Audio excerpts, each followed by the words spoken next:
अब क्या बताते हैं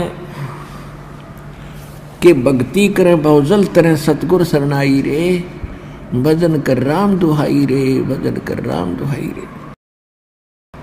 मिर्गा कठिन कठोर है कौका डहकाई रे, कस्तूरी है नाभि में ये बाहर भरमाई रे। राजा डूबे मान में और ये पंडित चतुराई रे, और ज्ञान गली में बंक है तन धूल मिलाई रे।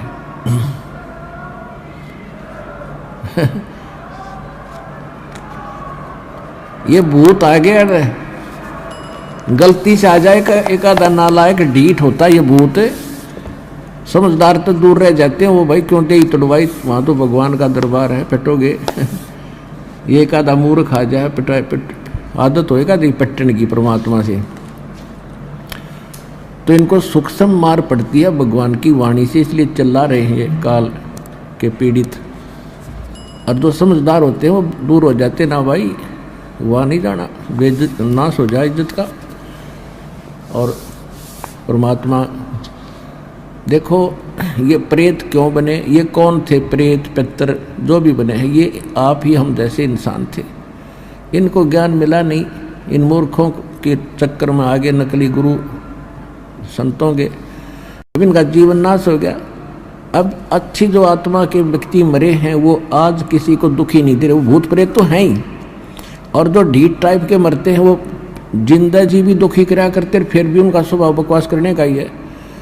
तो यहाँ भगवान के दरबार में आकर उनको सीधे शब्दों में समझा दिया जाता है कि या तो, क्योंकि वो भी आत्मा भगवान की है, कि या तो दूर रहना ना फिर थारी खैर नहीं है।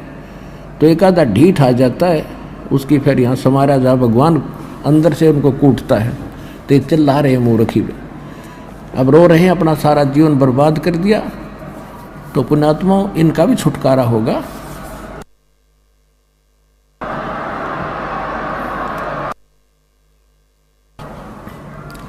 अब इनका भी उद्धार होगा, क्योंकि भगवान की वाणी तो सब पे असर करेगी। उसके बच्चे सारे हैं, जीव जंतु, चिट्टी, हाथी, पशु पक्षी, भूत प्रेत, पितर देवता, ब्रह्मा विष्णु महेश, ये सारे उसी कबीर भगवान के बच्चे हैं, और उनका उद्देश्य सभी का उद्धार करना है। और जो सच्चे दरबार में आकर फिर भी बकवास करें, जैसे कोई चोरी करता है या कोई इस तरह के भूत प्रेत बकवास करता,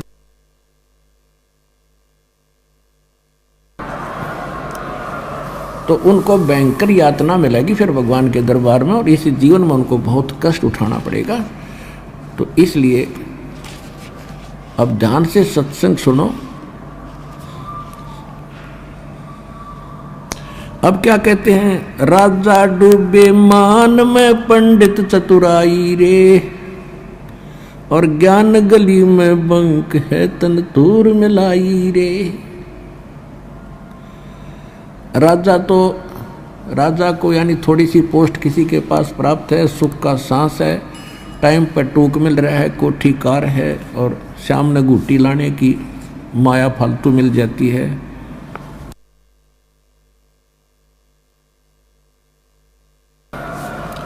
तो उनको तो अभिमान घना हो गया, वो तो मालिक के निकट इसलिए नहीं आते। और पंडित जो गुरु पद पर विद्यमान है, उनमें चतुरता गणी आ गई, उनका स्वार्थ हो गया दुनिया को ठग के मूर्ख बनाकर अपने पीछे लगाने का।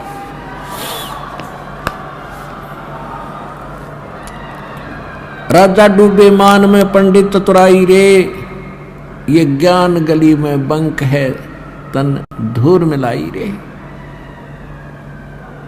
उस साहेब को याद कर जिन सौंज ये सब सौंज बनाई रे, और देखत ही हो जाएगा पर्वत से राई रे। कहते उस परमात्मा को याद कर, तत् ब्रह्म को। गीता अध्याय नंबर 7 के श्लोक नंबर 29 में गीता ज्ञानदाता कहता है,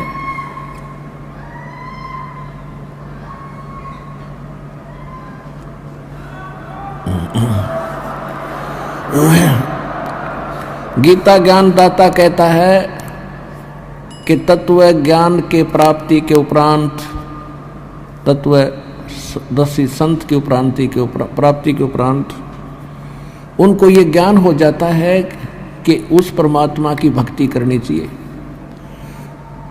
तत्ब्रह्म कहते वो प्राणी केवल जो जरा और मरण से छूटने के लिए प्रयत्न कर रहे हैं। जरा माने बुढ़ापा, वृद्धावस्था का कहर,